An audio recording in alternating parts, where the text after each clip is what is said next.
authenticity. I'm not cursing for the sake of cursing. This is how I'm comfortable in communicating. Like when I think about, do I care about my employees? It feels more like in my brain and my heart and my soul, do I give a fuck about my employees more than do I care about my employees? That's from my brain and heart to my mouth. I am willing to deal with the ramifications of me being my full self. Oh yeah, perspective, patience, puis positivisme, c'est exactement ce qui a inspiré puis ce qui inspire encore mon aventure dans la Vivi et la Ecomi Family. Donc, c'est avec le cœur puis la passion que je vous embarque avec moi pour le Homie Frog Show.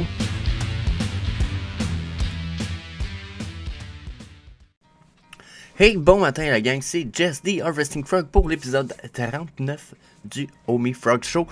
39, j'avoue que un matin j'ai l'impression que ça me frappe un peu comme nom, je suis comme fuck yeah, on approche le 50, déjà le 40 lundi prochain. Fuck yeah, super amazing, je suis content de vous avoir avec moi pour les Homie Frog Show à tous les jours. Donc 5 jours semaine, on fait le tour du Bitcoin, Homie, on regarde les burns. On fait un peu, des fois, une petite discussion. Puis, on regarde les opportunités d'achat possibles ou même les possibles drops ou rise in price. So, yeah, vous voulez manquer rien de ça, je vous invite, comme d'habitude, à faire le smash sur le subscribe button. Puis, bon, on clique la petite notification bell pour recevoir les notifications à chaque fois qu'on poste une vidéo. Donc, ceci étant dit, il faut que je vous passe au disclaimer time. So, yeah, disclaimer time. Donc, je ne fournis aucun conseil personnel, financier ou d'investissement. Le contenu qui est fourni ici est uniquement à des fins de divertissement. Vous devez absolument faire vos propres recherches et vous devez surtout consulter un expert financier avant d'investir. Merci. Donc, pour le Bitcoin sur le daily, la gang. Donc, 20 800. Il me semble que c'est ça, j'ai parlé hier, 20 800, mais je suis pas certain, là. Je suis peut-être en train de me faire un scénario imaginaire dans ma tête. Mais, hostie, ce que j'ai dit hier, en tout cas, une chose est sûre, c'est que on aurait une rise, une chute, puis probablement une autre rise avant d'avoir une vraie chute. Semble se dessiner quand même de façon assez précise. Là j'ai rien mis ici, pas de MA, rien. J'ai même pas remis mon flag. Ok, j'avais juste principalement regardé, si vous allez voir la vidéo d'hier, le stochastique RSI en multi-time frame. Puis, étant dans le bas ici, on venait de faire un beau V comme ça. Je vous avais dit, d'après moi, on va remonter ici, puis on risque de remonter jusqu'en haut, puis de traîner la verte avec nous autres. En haut. Il dit, mais qu'on aille traîner en haut, on va probablement, j'ai dit, soit faire un flat en haut, pour aller chuter avec la verte en même temps, ou on va refaire une vague up and down, comme ça, une espèce de rise, peut-être de mi-vague comme ça, mais d'après moi, sinon on va avoir une vague down, puis un retour en up pour traîner la verte jusqu'en haut. Une fois qu'on va avoir notre verte en haut, qui est la long time frame de mon stochastique RSI, la chute risque d'être quand même vraiment solide. Ce que je m'attends, c'est qu'on fasse l'espèce de chute dans ce style-là, peut-être bien que dans ce style-là, mais j'imagine vraiment une chute entre ça et ça dans la possibilité de la chute. Donc, si vous voulez mon avis, on a vraiment un espèce de downtrend qui s'en vient. Puis, j'ai envie de vous dire que quand je regarde le MACD ici, vous voyez, on est sur une rise. Depuis qu'on a crash, en plus, là, on est sur on va appeler une rise de notre MACD, ok? Mais si on le regarde, là, il va finir par se fatiguer d'avoir cette rise-là, puis il va avoir une chute, il est sous sa médiane 0, puis pour l'instant, on n'a pas un volume de ouf, ok? Donc, si vous voulez mon avis, ce qui se prépare après une vague up, c'est toujours une vague down, hein? C'est toujours genre up, down, peu importe ce que vous allez être dans le graphique du MACD, up, down, c'est normal, il faut que ça respire, on va appeler ça, ok? Donc là, on a inspiré, il va falloir expirer, puis on a eu quand même un bon respire, une bonne longueur. D'après moi, notre expiration s'en vient. Puis quand on expire, d'habitude, on expire quand même solide, on est dans un bear market, nos expirations ont beaucoup plus d'impact. Regardez, boum, ici, boum, regardez la chute de prix, même chose pour l'expiration ici. Regardez, whoop. Donc, on était dans une double expiration ici, en plus, voyez-vous. Donc, on pourrait être dans une double inspiration, mais faut avouer qu'il va falloir qu'on passe par-dessus notre médiane de 0 pour y voir vraiment beaucoup de puissance, si vous voulez mon avis. Donc, ça, c'est quand je regarde stochastique, RSI, mon multi-time frame, puis mon Ultimate MACD. Mais là, tout ça sans y rajouter le EMA, je trouve que ça a moins de valeur un petit peu. Là, quand on regarde nos EMA ici, si je prends la peine de cacher les chandelles pendant 2 minutes, voyez ce qui se passe avec le EMA 8, 13 et 21. Donc là, ici, on avait eu ce qu'on va appeler un micro Golden Cross, un micro Dead Cross. Là, on a une impression d'un micro Golden Cross qui pourrait se dessiner entre mon EMA 8 et 13. Mais je vous le dis, moi, ce que je vois qui s'en vient, c'est plutôt un refus. Ils vont rebondir une sur l'autre. Puis, ensuite, on risque d'avoir une belle chute. Donc là, si je prends la peine de dessiner ce que j'imagine possible, là, ça comme ça ici, ça comme ça, puis ils vont suivre là, comme ça, puis là, ben, après, d'après moi, c'est la chute, puis on pourrait même chuter plus drastique un petit peu, peut-être pas à 90 comme ça, mais on pourrait chuter de façon drastique. C'est ce que je perçois ici, puis regardez mes chandelles là en plus. Ma ligne de 21 agit comme une résistance, puis j'en ai parlé hier aussi. J'ai dit, selon moi, ce qui va se passer, c'est que cette vague-là ici, regardez comment on fait des lower high. Mais là, en ce moment, on est en train de refaire des higher high. Mais on va faire, d'après moi, un moins... On va finir par remonter, mais on pourrait même remonter à probablement 22 000. Je l'étire un peu, 22 000, je pense, mais quand même. Je pense que c'est possible qu'on remonte jusqu'à 22 000, mais qu'on n'ira pas plus haut, bien, parce qu'on est en train quand même de faire, selon moi, ce qu'on va appeler des higher low, des hauts plus bas. Donc, mon avis, c'est qu'on va avoir une espèce de trendline de même qui va s'en venir, là. Puis une fois qu'on va l'avoir atteinte là, avec nos chandelles, on va crasher vers le bas. Pourquoi je vois ça? Bien entendu, c'est une couple de fois, puis une couple de jours, j'en parle. Mais peut-être que c'est votre première vidéo. Vous voulez savoir aussi que le papy s'en va avec ses papillons. Donc, de prime abord, là, je pense que je vais aller chercher mes vieilles trendlines. Bon, regardez ici. C'était pas souvent tout. Parce que j'ai mis les nouvelles dans un groupe, fait que là, je suis un peu mélangé dans mes trendlines, c'est sûr, ici. Donc, vous voyez ici, là, Bear Flag. Il y en a qui pourraient même dire Pennant, là. On pourrait les tirer de même. Pennant. Vous voyez ça un peu comme vous voulez, mais regardez ce qui se passe, peu importe, après notre Pennant ou notre Bear Flag. Hop, ok. Là, on en a un autre, là. Ok, puis aussitôt qu'on perce, on fait une vague, on consolide dessus et un petit peu en dessous, on refait une deuxième vague, puis là on crash solide. Ok? Alors, regardez ce qu'on est en train de faire. En plus, notre stochastique RSI, là, il risque d'être complètement le long time frame. Oh my god, ça c'est encore plus intense. Le long time frame de mon stochastique RSI sur la vague ici, s'il fait le même comportement qu'il fait ici, là. Une vague up, une vague down, consolide, puis une petite vague up pour retourner en chute, ok? S'il nous fait ça ici, là, ça risque d'être beaucoup plus puissant comme chute la prochaine, selon mon stochastique RSI, quand je le regarde en multi-time frame. Cette chute-là était forte, mais quand je regarde mon stochastique ici, ma longue time frame est pas partie complètement d'en haut, ok?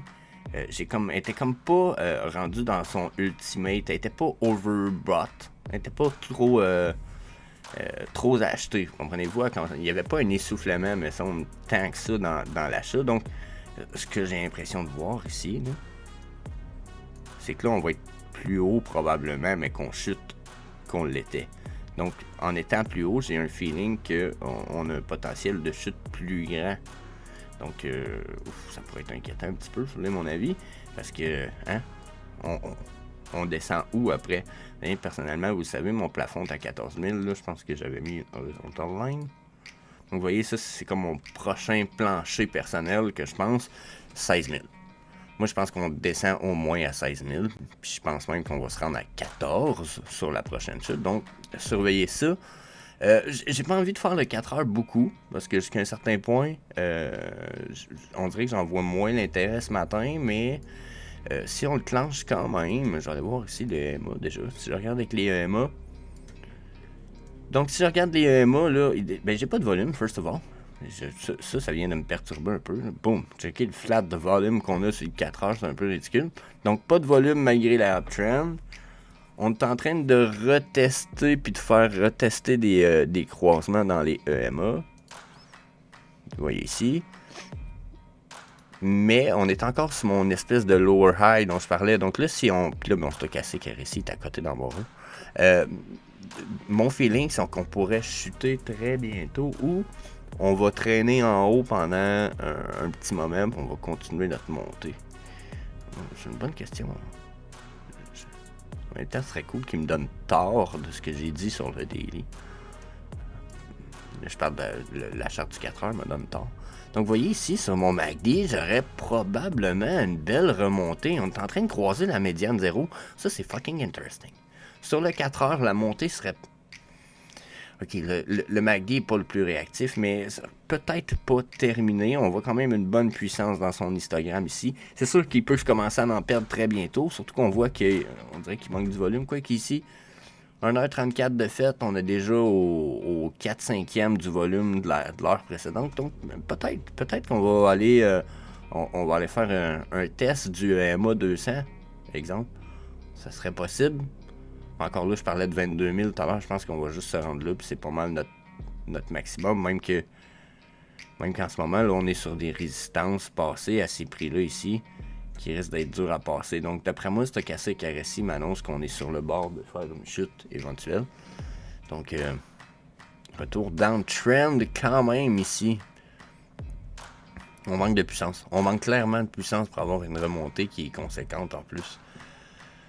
Donc, mon avis reste quand même qu'on risque de chuter là-dessus. Donc, yeah, Bitcoin, on va aller voir les homie burn, puis la charte du homie, so yeah.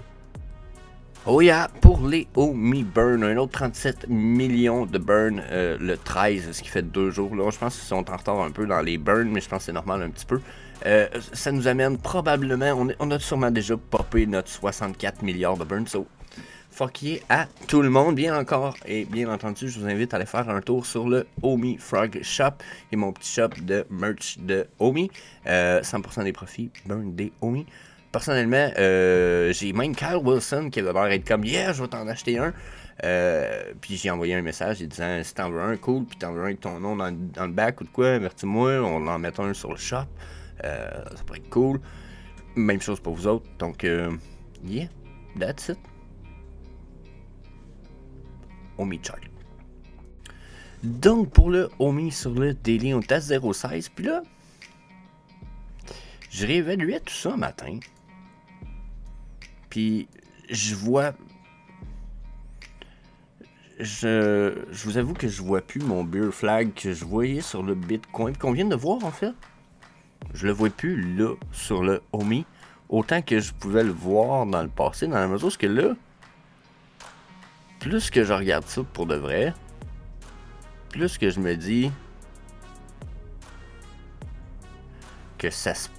En tout cas, j'ai un feeling que ça, c'est peut-être pas un bear flag, puis qu'on est dans un falling wedge, ce qui veut dire un biseau descendant. Donc, ce qui veut dire que ça ici serait à oublier. On oublie la pole. Puis, celle-là ici serait sûrement à refaire dans la mesure où... je vais prendre mon aimant.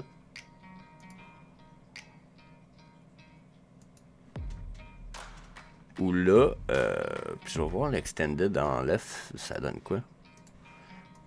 Puis là, ouais, checker, on est dans des zones quand même importantes, puis on est quasiment dans le début de notre charts. Donc, tu sais, quand je vois cette trendline-là, me semble fiable quand même un peu en plus. Ce que ça me fait me dire, c'est qu'on a une espèce de canal plus qu'autre chose. Puis si je me mets comme ça. Donc, on dirait que je suis pas mal moins dans le... C'est trop descendant pour être un bear flag ou un bull ou un pennant. C'est comme trop. Il aurait fallu que ça soit plus du style... il aurait fallu que ces points-là ici soient moins bas. Puis là, ben, en ce moment, si on. Tu sais, là, je l'avais mis comme ça, il était fiable un peu. Peut-être que ça, c'est un refus, en fait, puis ça pourrait faire du sens. Tu sais, quand je remets cette trendline-là, je pense. Ça doit être elle, parce que quand je la remets, on la voit pas. Donc, quand je remets ça, je me dis qu'on pourrait être dans un biseau descendant, puis que ça, c'est un refus. Mais si, justement, on est dans un biseau descendant plus qu'un bear flag, on va consolider là-dedans. Mais après, ça s'appelle retour up.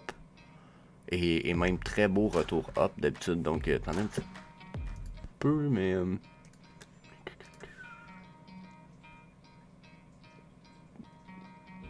Donc, bon, je vais vous montrer ça ici rapidement. C'est ce qui est le plus rapide. Donc, vous voyez le genre de comportement. Là c'est des images Google. C'est juste parce que c'est ce qui est vraiment le plus rapide. Mais c'est ce qu'on va voir dans un falling wedge. Toink, toink, toink, toink, toink. Puis là, on a juste fait une, deux. On est rendu à la deuxième vague. Donc, est-ce qu'on peut déjà percer tout ça? Possible. Oui, mais on serait juste comme rendu là. D'après moi, on va compresser encore plus dans notre prix. Donc, c'est ce que j'ai l'impression de percevoir ici, c'est qu'on est dans un biseau descendant. Là, c'est sûr que, comme je venais de dire, il faudrait que je réapplique la nouvelle trendline plus... Oups, c'est pas ça que je voulais faire, je voulais pogner le point. Donc, il aurait peut-être fallu que je la mette un peu plus dans ce style-là. Mais encore là, si on est dans un falling wedge de cette ampleur-là, ça va être long avant qu'on compresse dans notre prix. Faut pas qu'on descende si bas, j'irai boire.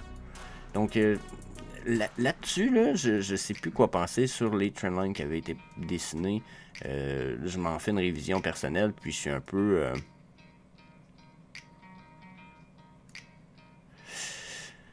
je suis un peu moins dubitatif sur la fiabilité de tout ça. Donc, ceci étant dit, on est quand même sur le daily, puis on a quand même des indicateurs semi-automatiques qu'on peut regarder. Là, hein, déjà, si, regardez comme là, on vient de toucher des MA quand même importants. Le 55, 89, 100 et le 200 et 233 qui sont très loin sont quand même des MA super importants, surtout 55. Ok, il y en a qui vont aimer le 50 aussi, probablement qui seraient déjà en train d'ostiner le EMA 8 ici. Puis comme vous allez pouvoir ici, on a un revirement de mes trendlines. Donc ça, c'est quand même bullish. C'est après de voir qu'est-ce qui va se passer avec mes chandelles. Les chandelles qui dépassent le EMA 55, mais pour l'instant, il reste 13 heures à ma journée, bien entendu. Puis, Colin, je viens de voir le volume, pour ceux qui n'ont pas vu, là, reculer de 10 secondes, là, vous allez voir la barrette de volume ici, elle fait toink. Donc,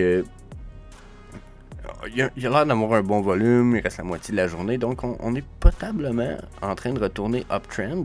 Ce que je vois aussi sur mon stochastique RSI ici avec mes deux courts time frames en bleu et en blanc qui me disent on pointe dans les heures pas mal, on s'en va faire notre top en haut. Puis après ça, mais on sait pas, ils sont pas rendus très bas. Hein. Donc s'ils remontent déjà, selon moi, c'est parce que on va remonter puis qu'à tout à l'heure, ça va être une belle chute. Sauf que là, on réussit-tu à plafonner notre... Non, pour l'instant, on n'a pas plafonné nos chandelles. Ça va être de voir si notre prix réussit à percer la chandelle qu'on a faite ici à 0,16798. Si on perce ça, on va probablement flasher. On peut peut-être même se rendre à 0,18. Mais après, je vous avertis, j'ai l'impression que la chute pourrait être violente. D'après moi, on va rester quand même dans le biseau, même si je ne l'apprécie pas. D'après moi, on va y retourner ou au minimum faire comme j'ai fait ici, c'est qu'on va consolider dessus. Donc, pour mes EMA, je suis quand même bullish, je vous l'avoue, mais avouez que ma longue time frame étant dans le haut, on s'essouffle. Donc ça s'en vient la rechute. En plus, quand je regarde mon MACD, mon MACD me montre d'essoufflement, puis c'est pas un des indicateurs qui est plus réactif. Au contraire, il prend plus de temps généralement à réagir. Fait que lui, quand il me montre, oh non, mais moi aussi je perds de la puissance, et câlisse, d'habitude, parce qu'on s'en vient pour une downtrend. Là. La uptrend va continuer, mais elle se risque de pas d'être super puissante comme uptrend parce que j'ai un manque ici. Puis, mais que je chute, si je fais un point rouge puis que je chute sous ma médiane de 0, ça se peut que ça fasse comme bien mal. Donc, attachez votre truc avec de la broche. Allez vous chercher un petit pot de vaseline, vous allez peut-être en avoir de besoin. Ça va, d'après moi, ça va chuter. C'est ce que j'en perçois de prime abord. Ça, c'est pour notre daily. Si on switch tout ça sur le 4 heures, puis je vais aller cacher mes chandelles rapidement. Donc, sur 4 heures, là, hein, il y en a qui l'avaient déjà remarqué, on a eu notre golden... regardez tout ça ici. Tonk, tonk, tonk, tonk. Puis là, ici, on a notre golden cross. Donc, 55 qui crasse le 233. 89 qui casse le 233. Ça peut être signe d'un super bullish retour uptrend de fou. Ça peut être le début d'un vrai retour genre uptrend pour le OMI. Donc à vérifier, mais on reste sur le 4 heures. Hein? Fait que ce que ça me dit, c'est qu'on risque de monter quand même pas pire. Mais que si le daily me dit qu'on va chuter puis qu'on a vraiment une espèce de giga chute, puis que ça fit en plus avec le Bitcoin, là, hein? On fait pas acheter du chart du Bitcoin à tous les jours pour rien. Si le Bitcoin chute, que les nouvelles pour le OMI ne changent pas, parce qu'on a des bonnes nouvelles pour le OMI, puis Ecomi, puis Vivi, là, don't get me fucking wrong, on a des bonnes news. Mais si ça chute, on peut venir recasser tout ça, puis là, ben, refaire un dead cross. Ça serait pas impossible, même que... On a-tu un dernièrement? Non, on n'a pas eu un dernièrement. Bon, depuis qu'on est en beer, on n'a pas eu. Mais regardez ici, là, on en avait eu. C'est pas impossible ces comportements-là. Puis regardez dans nos chandelles ce que ça avait donné. OK? On peut très bien avoir droit à quelque chose dans ce genre-là là, très bientôt. Puis là, ben, finir par leur chuter. Ça dépend vraiment de ce qui se passe. Nous, ayant eu des bonnes news, un comportement comme ça avec notre OMI serait normal. Il n'y aurait rien d'anormal là. Au contraire. OK? Donc, quand je remets mes chandelles, bon, vous voyez, en plus, je fais des lower high encore. Fait que ça aussi, c'est à voir. Ici, je suis dans le top pour mon stochastique RSI du 4 heures. Donc, lui, il me dit possible rechute dans pas long. Ça se peut qu'on traîne en haut un petit peu. Mais une fois qu'on a fini de traîner en haut, rechute. Il y a un bon volume. Il y a un bon volume pour une chandelle qui reste 1 heure, par exemple. Donc, possible que ce soit notre dernière chandelle uptrend. Mais quand même. Ici, on avait comme crashé légèrement sous notre médiane de 0. Là, on retourne uptrend. Si on n'a pas une uptrend assez subséquente, on va chuter sous la médiane 0 du MACD. Je vous l'avertis, ça va chuter. Sur les 4 heures, ça va chuter. Le daily risque de suivre. Tout ça, ça va être à keep an eye on it. Ici, lui, en plus, il n'a pas fini de tomber sous 0, mais il est déjà rendu très bas. Donc, est-ce que il va finir de chuter très bientôt avant de repartir uptrend? Bonne question. Ça peut aller très vite, mais en même temps, ça peut être très lent. À voir, vraiment. Je vous avoue que je regarde le 4 heures. Je vois encore plus de la downtrend à venir. Mais ça fait une couple de jours que je dis ça, puis regardez. Regardez, ça fait une couple de jours, j'attends une down, puis elle vient pas. Donc, vous pourriez dire jusqu'à un certain point que j'ai quand même tort. Donc, yeah. Évaluez tout ça, pensez à ça. Checkez ça. Do your own research. Puis, yeah. That's it. That's all. Je vous dis peace. Puis, on se revoit lundi prochain. Ou probablement en fin de semaine pour quelques petites vidéos ici et là. Rapidos, prestos.